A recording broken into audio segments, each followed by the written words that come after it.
and meets the state sanitary code, the letter of the law. And finally, we respond to all complaints and inquiries. If you have an issue or a problem with your drinking water, you should call your water supplier, but you can always call the Department of Health. We're here to serve you, to assist you, and investigate whatever we need to do to make sure, and again, instill confidence that you can go and drink your water without any concerns.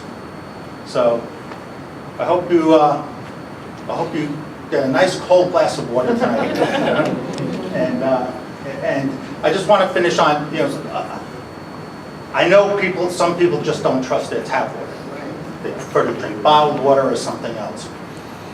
Bottled water needs to meet the same standard as your tap water.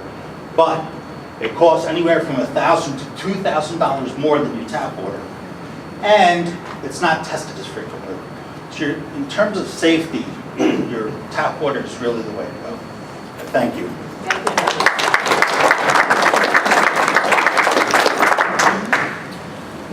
We have two doctors from South Nassau Communities Hospital, and when they're done, then we are going to be taking questions. So don't forget to give the gentleman, Josh, that's walking around there, your questions, and we will have the experts answer them. Dr. Amajoy? Hey, good evening, everyone. I'm Robert Amajoy. I'm a colorectal surgeon, and I'm a colorectal cancer expert. Colorectal cancer screening is one of my real passions, and when I heard about this, I decided I must come out to be a part of this. I also want to thank Jerry Barish for inviting me, and she's been a real cancer advocate ever since I met her. She's so tenacious, and I certainly want to be part of her dealings on colorectal cancer and all kinds of cancer. I do want to thank Michelle Salages and Karen Salages for organizing this. And I'm a staff at the Gertrude and Lewis Field Cancer Center of South Nassau Community Hospital. I'm also an assistant professor of surgery at the Hofstra Northwell School of Medicine. Yes, I'm here with Dr. Arnold, who's a famous, busy gastroenterologist who's actually from Elmont. From Elmont, exactly. When I heard about this, I said, hey, Dr. Arnold, you must come with me. And first of all, I also want to thank you guys, and I actually want you guys to give yourself a round of applause for coming out. You guys are taking this real seriously. And my job, obviously, is to come out here and shed some lights on some of the things that we can control. Okay, I mean, some of the things in the environment we can't control, but there are some things we can control. And hopefully by the end of tonight, during the answer question sessions, we would have some idea of how to reduce our risk factors. When should we be screened for certain things? Are we getting screened? Are we listening to our doctors? Are we taking care of our foods? Are we cooking our foods the right way? Are we eating the right meals? So I'm hoping that, by the end of tonight, Dr. Arnold and I could shed light on some of those things. I mean, I can go ahead and talk a little bit more about some. I'm a colorectal cancer expert, so I'm a colorectal surgeon, and I deal a lot with colorectal cancer operations and screenings. So Dr. Arnold and I do colorectal cancer screening with colonoscopies, and I do a lot of teachings as well on how to prevent colorectal cancer. Starting with the risk factors, for instance, the foods we eat. We eat enough green vegetables and rough veggies. Our diet full of a lot of red meats, and how we grilling our meats, or we putting them over open flames that deposit carcinogens on the meats that we eat. And I would say the more meats and the red meats that we eat, and the more these meats are cooked in open flames, the more the lineage of our colon is exposed to these things. What about habits? Are we smoking? These things are all important things to keep in mind. The more I talked about smoking, which I think was interesting. A lot of things that people don't understand about smoking is that smoking is actually the #1 cause of all cancers. Why? It's not just lung cancer, because people misunderstand the fact that smoking is always associated with lung cancer, but it's associated with all cancers. Think about what's happening when you smoke or when you inhale secondhand smoking. So there are about 60 compounds that have been identified that can cause cancer. And when someone smokes, all those compounds are going in. And once it hits the lung, remember the job of the lung is to carry blood, oxygen that you breathe in to all parts of the body to give it energy. So the same way these compounds are inhaled, the same way the lung carries it to all parts of the body. Wherever these compounds land, wherever they hit, they can cause injury to the cells within those organs and can cause cancer. So let's say it hits the lung, obviously it can cause lung cancer. If it hits the blood cells, it can cause leukemia. If it hits lymph nodes, lymphoma, if it hits the bladder, it can cause bladder cancer. If it hits the colon, it can cause colon cancer. If it hits the breast, it can cause breast cancer. So people don't understand that. So smoking is, to me, the #1 cause, and it doesn't have to be primary smoking, it can be secondary smoking as well. So I think it is important to understand that. And when I talk about smoking, it's not just cigarette. When you think about the foods, the way they are made, we go to cookouts and we have all these meats being grilled and an open flame. What's at the end of the flame? At the end of the flame is what? Smoke. And whatever smoke that is has carbon monoxide, has beta-naphthalene, all these harmful carcinogens or compounds, or cancer-causing compounds that can be deposited on food. So when you think about well-cooked meals and well-done meats and grilled meats, just think about what that means. I'm not bashing, I don't have beef with beef, by the way. But what I do want to tell you is everything is in moderation, because if you think about what's happening, the more these foods are sitting in your colon, for instance. By the way, the colon is 5 foot long. Okay, 5 foot long for the most part. Some people have 6 foot long colons, depending on how tall you are. And 5 foot long organ, if you fillet it open and its axis is, it's a big organ. There's a lot of surface area for things to happen. So all organs have tissue, and all tissues have cells. So cells are the units of all organs. So if I'm telling you the colon is 5 foot long, you can imagine how many cells are within that colon. Ton of cells. So every cell is exposed to toxins. So the more of these things you eat or inhale or whatnot, the more the cells are exposed. And those who eat a lot of it over time chronically for several years get to have longer exposure to these cells with these carcinogens.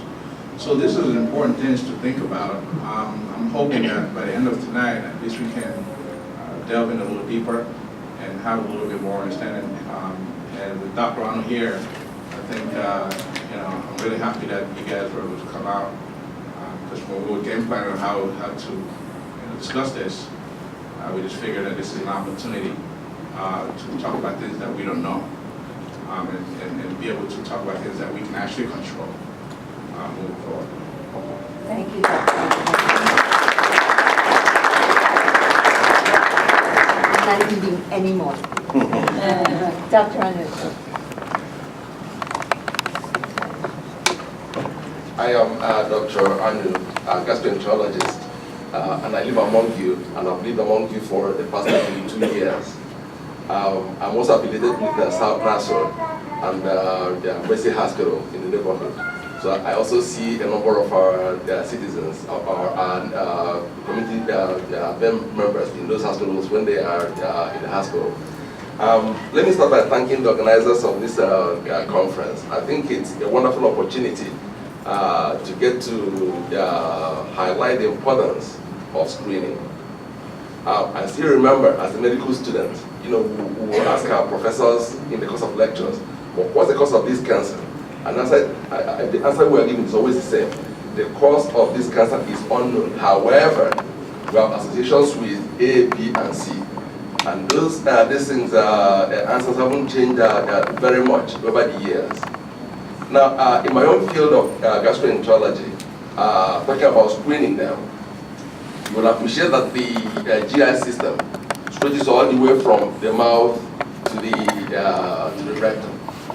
But of all those organs, you hear a lot about colon cancer screening. You don't hear about screening for some other cancers, and there is a reason for it. Because, in terms of public health, there are certain criteria that some conditions have to meet before you can advocate for screening on a community-wide basis. Number one is the prevalence. It has to be something that afflicts a community to an extent where it becomes a public health concern.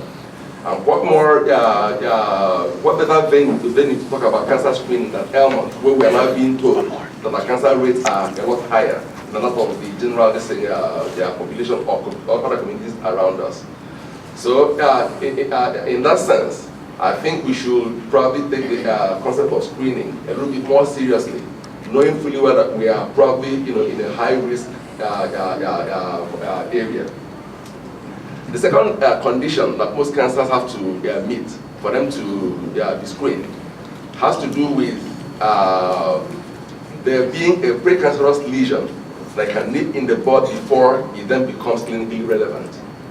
And in the sense of colon cancer, for instance, which is where I do most of my work, we have what we call the colon polyp. The polyp is just like a little growth, and over time, the growth acquires progressive genetic abnormalities that makes it go from the nice benign cell to a cell that can cause a whole lot of trouble. Now, if you have a lesion of that sort, you can actually target that lesion in the course of screening, take it off, and you have broken the sequence, what you call the adenoma-carcinoma sequence.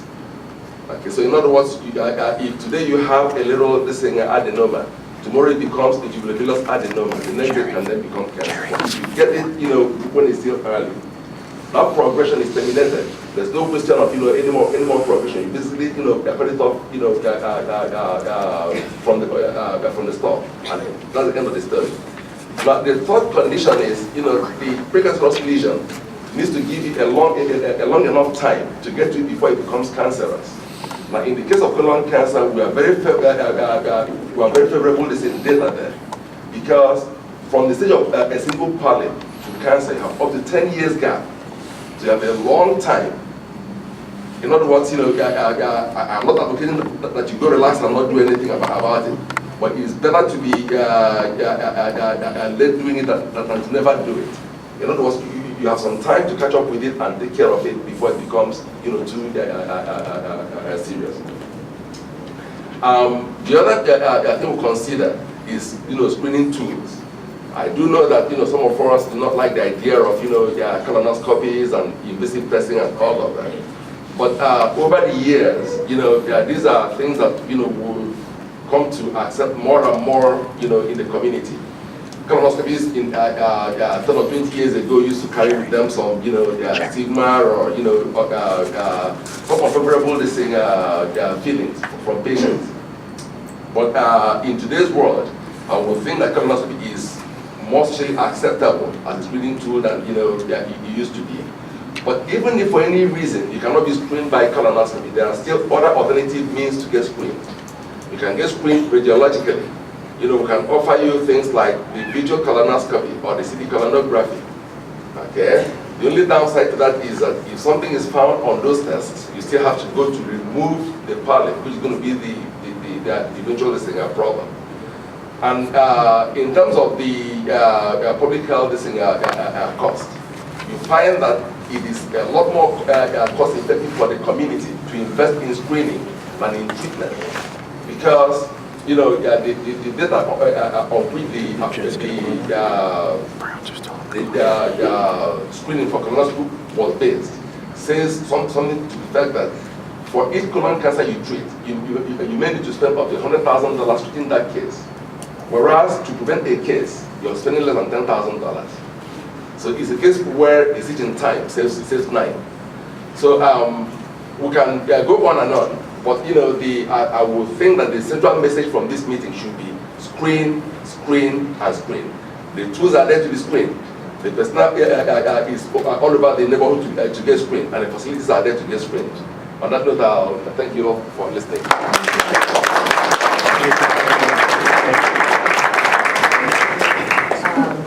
There's a lot of fabulous questions here. And there's also some questions about the Long Island Breast Cancer Study Project.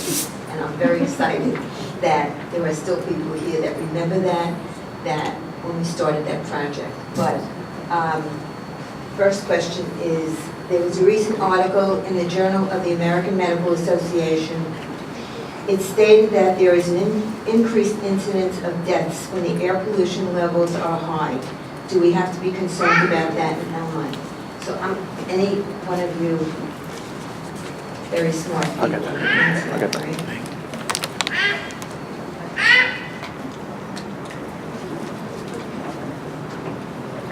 Is anybody gonna?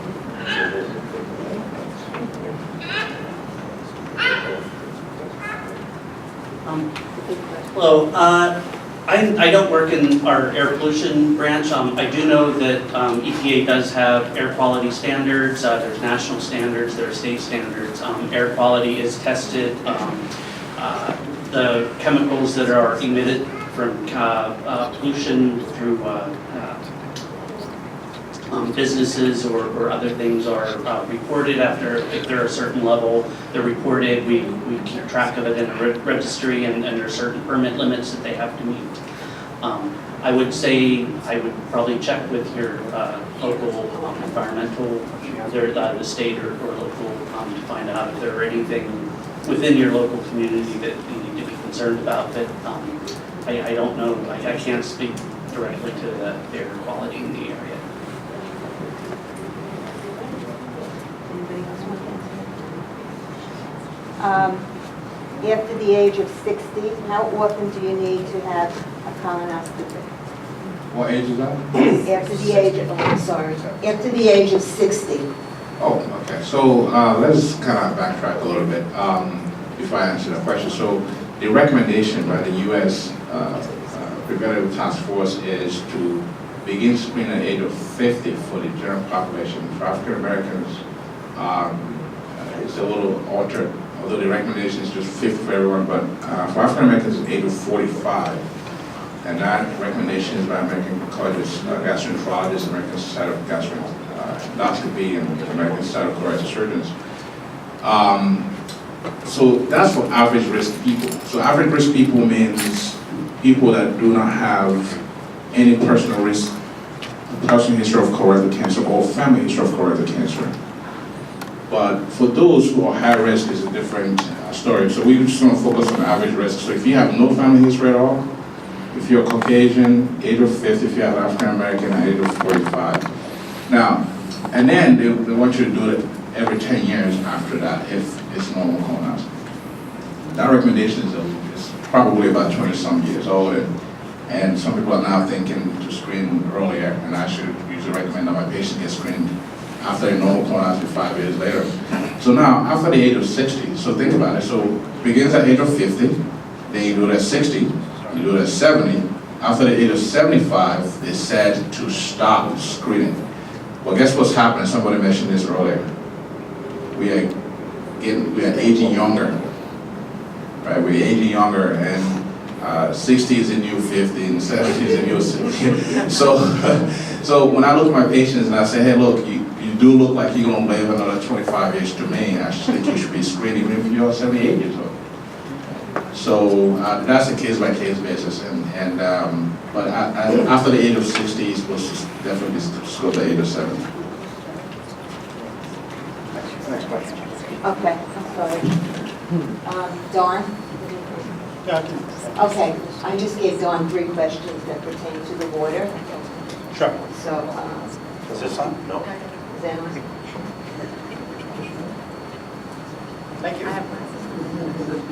So the first question is, how does the Water Authority determine which contaminant to test for? And so this is really directed towards your water supplier, but I can answer this because the EPA has a list of contaminants that have to be tested for. New York State Health Department takes those regulations, they improve them on them, they make them stricter to say, okay, here's everything you have to test for, and here's how frequently you have to do it.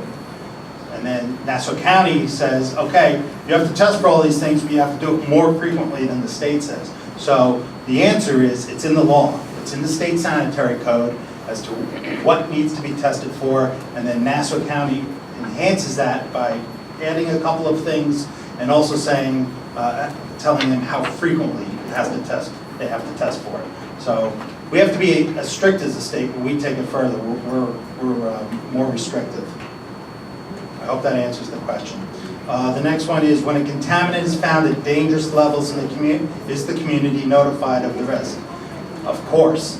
If we were to find a contaminant in the water that, even if it's not dangerous, even if it's at the MCL, which means you would have to drink it for your whole life to increase your risk to 1 in a million, we're going to take immediate action. And if the water supply does exceed that MCL, the Water Authority is required to notify you. It's part of your right to know. And it's also put into the annual water quality report. If there was something in the water system that was immediately dangerous to you, we would take immediate action. You would be notified. Do you have like a red alert system, a reverse 911? Yes, we do. So you can be registered with the Water Authority, so that if something were to happen, you're going to get a call right to your house telling you what kind of action you should take. How do you get registered? You can go on the website, www.waw1c.org. In addition to that, some of the regulation says that if there's a situation like that, we also have to go door to door. We've done that in the past. It happens very, very infrequently. In fact, I can't remember having an incident like that in the past 15 years, but we'll get the police department, we'll get the fire department, if we need to do that, go door to door and tell people what's going on. But it's, with the technology today, it's much more efficient to use the reverse 911. And then this last question is, can you tell me what the red or pink residue is that remains in the glass or bowl from the tap? Generally, that's always iron.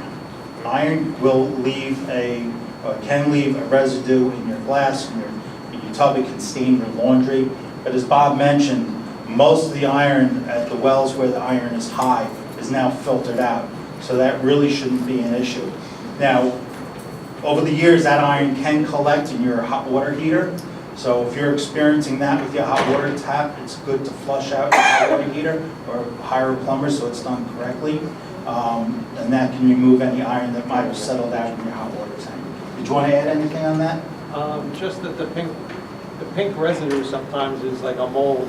That, like if you have a dog dish and it's there for a week, you may see like a pink ring around it. That's a mold or a mildew. Bob, can someone come to test their water? Like, this is like someone who lives in a long home, they like their water tested, who would they call? They can call our office, and we usually send out an inspector, and we take some preliminary tests like pH and chlorine residual and so on, or taste and odor. So for the person, so for the woman who asked that question, what phone number can they call? Can you repeat the whole thing? Because we can't hear you back Okay, here. I'm sorry. You can call our office. The question, please, the question? The question was, if someone wanted to have the water at their home tested, what can they do? Okay, they would call our office. The office number is 327-4100. That'll bring you into customer service. Most of the time, we'll send out an inspector to take some preliminary tests, and if there really is a problem, if somebody is sick or they're concerned about it, we will get the water tested. We've done it many times, and I don't ever remember it coming back with any sort of dangerous levels. A lot of times people see the discolored water and they get freaked out about it, but it's basically iron in the water, and the iron that's in the water just passes through your body. It's not like taking an iron supplement or something like that. So, Bob or Don, can you explain to how the sampling is actually done, conducted? Well, if we have it sampled, we have the laboratory has sample bottles for any different, whatever components they're sampling for. So a lot of people just come in with a jar full of water and they want to test it, and there's no quality assurance on that. So we go out to the house, we collect the water in the proper containers, and we bring it out to the lab. I just want to add to that, that the Water Authority and the Health Department are testing the water all the time, weekly, monthly, and that's the water that's delivered to you. And as Bob said, the water has to be put in the proper containers. It depends on what's it's going to be analyzed for, and it always has to be analyzed at a certified, New York State certified laboratory. Last year alone, we took over 30,000 tests throughout the system. So there are many tests that are taken daily, some are weekly, some are bi-weekly, some are monthly, some are yearly, and it's always being tested. And that's just the one water system. In Nassau County, we look at about 250,000 results a year. Next question. Okay. Why is the actual... Say it into the mic. Why is the actual prostate cancer rate 50% higher than expected? Expected was 153 versus actual 226, difference of 73.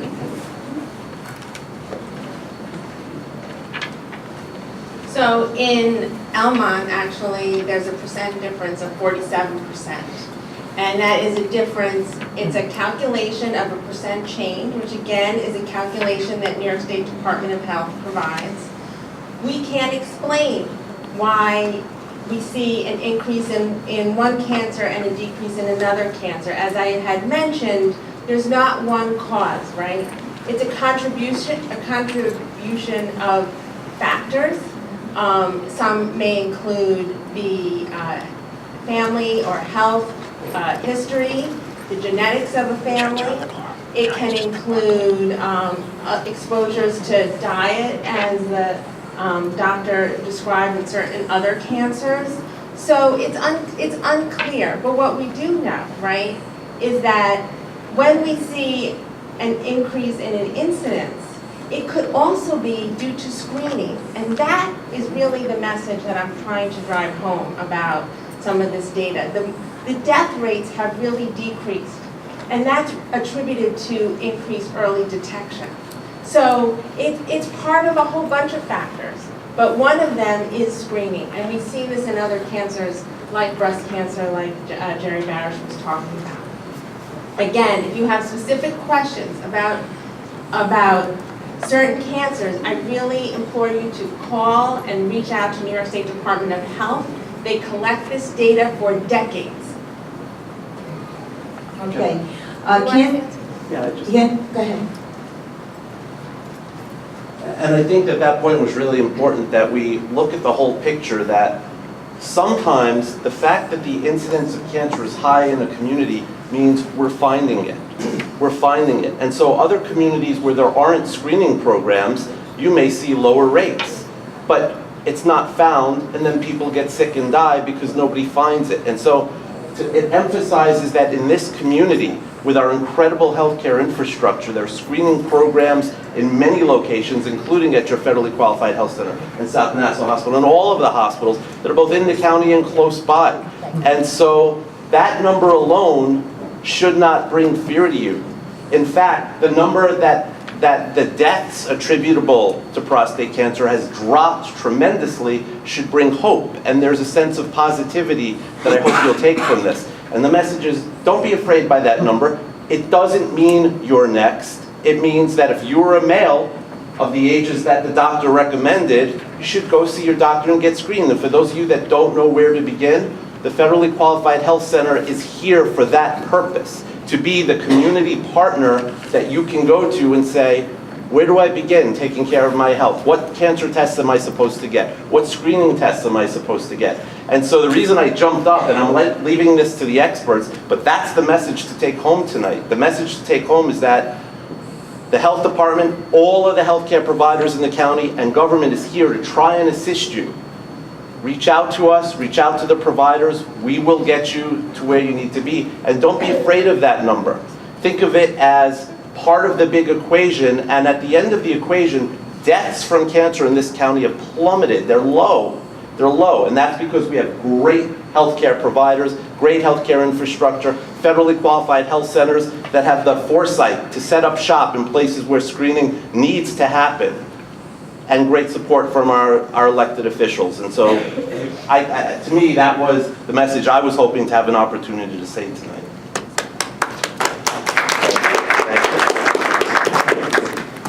So there's a question here that says, are we comparing water results to other communities that fell below cancer expectations?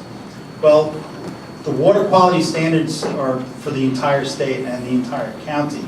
So they all have to meet that level of standard. It's not a matter of comparing it from one community to another. They all have to be safe. It all has to meet the safe water quality standards. Okay. Cancer screening is so important. Why then only are women encouraged to wait until the age of 40 before getting a mammogram or a sonogram? How can we ensure that women get screened, especially with a sonogram, which is now, well, you say accurate, but it is the new protocol, which has been for quite a few years that they've been using. When insurance companies deny them. Well, and there's a question on the back here. The United States Task Force has sent out a message that screening should not be until you're 50. And of course, we are up in arms about this. And so what we preach is that you need to be your own advocate, you need to fight this, you need to go to your doctor, you need to speak to him, because many people are getting their mammographies and sonograms because they know their history or because it's a situation that through their history or they may have had something that the doctor is looking at. So it's very discouraging because it does affect your insurance. And I do have to say, if you have a problem, call us, because that's one of the things that we're really very on top of. We'll help you fight that. The other is, are there toxic hotspots in or near Elmont?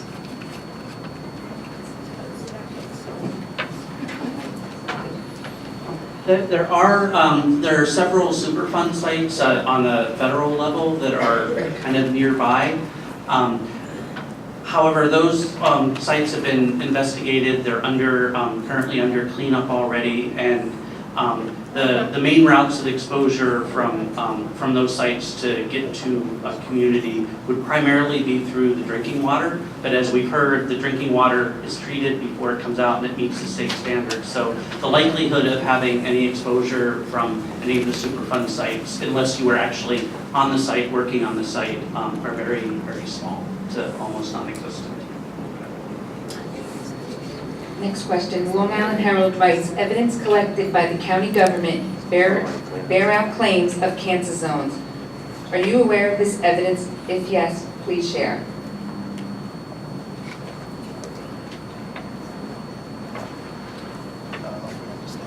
Could you read that again?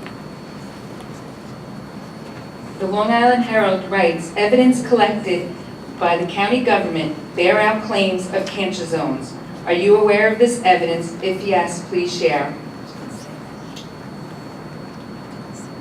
Try to answer that. All right. Hello. Okay, sorry. So,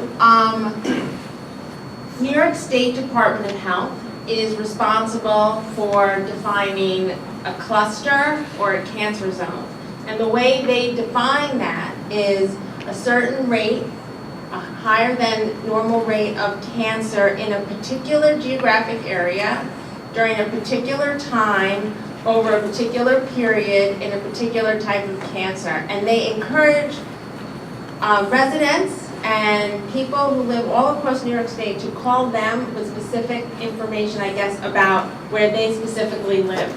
So that is what I can tell you in terms of a cancer zone, which may be a cluster, which may be what someone might be considering that. And I just want to mention one quick thing. New York State is doing a study. It was launched last year of Long Island and looking at where the cancer clusters are and where the zones are and why there's such a high rate here on Long Island. So that study is in the process, and so once we get the results, I'll definitely, if I have your email, I'll translate it to you. But New York State has initiated that last year, last October. In addition, there was one brownfield, which is similar to a Superfund site, but it's on a lesser level, right? Am I correct? It's a brownfield site, and it was right here at the old White Tavern. It's at School Road. It's at 2 Epley plots. So it was a brownfield. That means it had contaminated ground. And I'm not an environmentalist, so excuse me.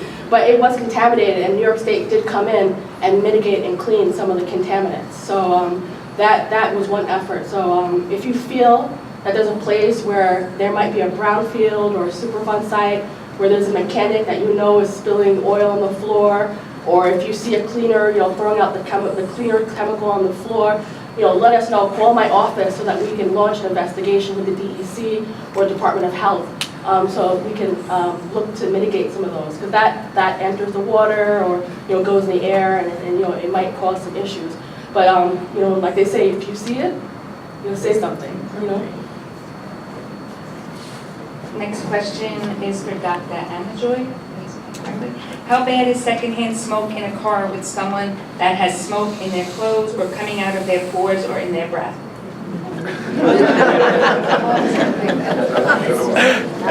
That's a good one. It is very bad. Secondhand smoking is no different from really, private smoking, in my opinion. I don't know if you mentioned it, when we were youngsters, we used to go to bars and you come home and your clothes smell like tobacco. So all that tobacco on your clothes were in the air, and you also inhale that. So just like, in the environment, there's pollutants and there's carcinogens roaming around the same way. Like I said, I have it written down here just so I can remember. There's 60 different compounds that are within smoke.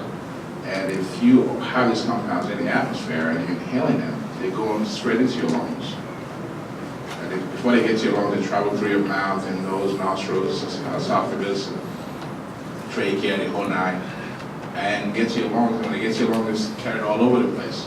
So for you to act like it's not a problem or it's not the same gravity problem, then I think you really have put your head in the sand. It is a problem. And that's why if you look at the map of the United States, only about 7 states so far do not have it banned from public areas, like bars. But most of the states in the United States have it all banned. So it is a problem. Okay.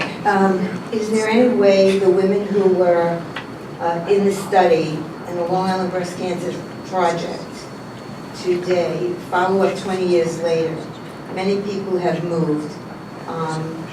Could you use social media to find them? How many women are still alive or have had a recurrence? So this is a tough one to answer because the study was started in 1990 and took a number of years. And what we didn't know in those days, no one talks about genetics, we didn't know about genetics. And most of the people in those days were already diagnosed at stage 2 or 3. When we formed 1 in 9, that organization, we were 15 people on our board, and there's only 2 of us left alive. And they were very young. And so they didn't really know a lot about, we didn't have the treatments that we have today. We weren't able to get the resources that we work today. So there was a lot. We have come so far. And what that project talked about, because there's another question about that project and about that it was an environmental and it came out with some factors and some factors didn't. It was a huge project. It took a number of years, and what we know today is what we found out through that study. about PCBs and about toxins and about environmental issues and our water. But there was a lot that we didn't know. We learned through research. We learned about genetics. We learned that we can have a seat at the scientific table. We got involved with Cold Spring Harbor and the NCI. You know, we swore that they were not doing research. And when we went there, they showed us that they were, but it needed a lot of money. When we had the first rally in Mineola, we had no idea what we were talking about, except we wanted to find out how many people had breast cancer. We were told that teachers had the highest incidence, so on and so forth. And that day, when we had that rally, 380 people showed up, and women showed up with brooms on the ends of sticks, and people in wheelchairs, and it was just an unbelievable scene. The next day, we made the front page of Newsday, and radio grabbed onto us, and it said that, yeah, there was a problem in Long Island, but we didn't know what it was, that it was more. And so before we became an organization, we needed to find out, did we have a problem? Who did we talk to? And we wanted a cure, and we wanted it right then and there. So we learned, we battled together, we walked together. We remember those that are not here anymore, and for those of us who are still fighting this war. But it's really because of knowledge is power, and because of that advocacy community that stood together. And it didn't matter if you were fat or skinny or black or white or where you came from. We all suffered that same thing, and we became a sisterhood. And just what we've learned today when we talk about prostate cancer and so many other cancers, we've learned that breast cancer is a hormonal disease. Well, so is prostate cancer, and so is so many other cancers. And so when people say, oh, I don't know where I got breast cancer, and then their father or their uncle or somebody in the family had prostate cancer, or their daughters are coming down. So there's so much more, and that's why we're living so much longer. But questions and fighting for your survival are, what it's really all about. And fear is just not going to, we have to put the fears aside. Now we worry about our kids and all of those things. In those days, there were all of the wells, and we didn't understand why wells were capped off and one was open. He's telling me to shut up, I know. See, I just go off. Next question. Bob's good. Good, Bob's coming. Use the microphone. Okay, it says backflow testing is done yearly for people with sprinklers. One, why? What they're looking for. Some people have sprinklers and never get letters from the water authority to get tested. Backflow testing is required. It's a regulation of the Nassau County Health Department, I believe. It started in New York State. The problem with the backflow is if you put chemicals on your lawn and you get a backflow, those chemicals can be drawn back into your house, actually into the water supply out in the street. So it could contaminate you, it could contaminate your neighbors. So that's the reason for the backflow testing. You want to talk about the requirement? How do you notify people? We have a list of people that have sprinkler systems or other devices that require backflow, and we send out letters every year. If somebody had it tested, we usually send the letter out 30 days before the anniversary of them, the testing, to let them know that it needs to be tested. And if there's persistent, if people don't get their backflow tested, it could get to a point where the water will be shut off to their house or whatever, until they get the testing done. Next question, is the statement correct? Cancer loves sugar.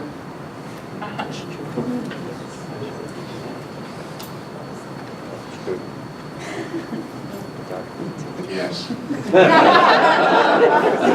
This room's all day. It does. Don't eat them.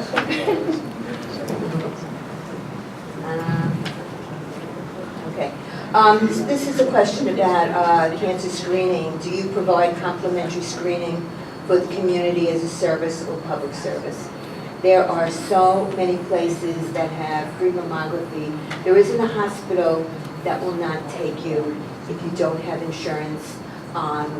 You know, there's a charity thing that you can fill out. There are the mammography vans, which are accredited. They are phenomenal. So there are so many different places that you can call and go. And right here, We take you without insurance. If you don't have insurance, you can come to the health centers. So we have sliding fee scale, some people pay $10 for a visit. What kind of screening is that? Cancer screening. All kinds of. Yep. So it's a sliding fee scale for anybody regardless of their ability to pay. So there are no excuses. So Jared is correct. All the hospitals have the ability to provide charity care because that's money provided by the government. So at the end of the day, it's all about if you're really looking for something, you'll find it. If you really want to get screened, you will get screened. So a lot of people say, oh, I can't afford it, I can't. You know, these are all alibis. You know, so you know, my hospital have charity, and I do a lot of charity screenings. Dr. Arnold does a lot of charity screenings. We do all this, and so if you're looking to get screened, you don't have the money, money is not an excuse. Is there any research to support hair loss during chemotherapy to prevent hair loss?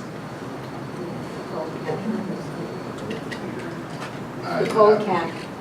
And I don't think it's been approved yet in, it's by the FDA, but a lot of doctors are using the cold cap, and sometimes it works, and sometimes it doesn't. What is that? What is The cold cap, it's pretty old. What is it? It's You wear? yeah, you actually put it on, it's ice, and every 4 hours it has to be taken off and put on. I know a few doctors that have done it, and I would say out of all of them, maybe 2 patients have not lost all their hair. So being it's not approved here, I don't recommend anything that's not approved by the FDA. The next question is the use of e-cigarettes, which is on the rise among young. Some look like flash drives. What is being done to prohibit the marketing of this product to the next generation? Dr. Eisenstein. I'm going to answer the e-cigarette question because in 2014 I was the first health official from a county in New York State to testify to the New York State Senate on the dangers of electronic cigarettes, and that was years ago. 2014 doesn't sound like that many years ago, but we've learned a lot, but the basic message hasn't changed. Electronic cigarettes were originally marketed as a tool to help smokers stop because it didn't have the tobacco in it. But the fact is, when you market something with flavors such as bubble gum, cherry cola, chocolate, and you put them in very cool looking devices, we know who that's targeting. That's targeting the children and the youth. And so I'm very excited to say that electronic cigarettes now fall under the New York State Clean Indoor Air Act. So any place that it's not legal to smoke cigarettes, it's not legal to smoke or to vape, use electronic cigarettes. In Nassau County, the current legal age to buy tobacco is 19. We're hopeful, and it seems that we have consensus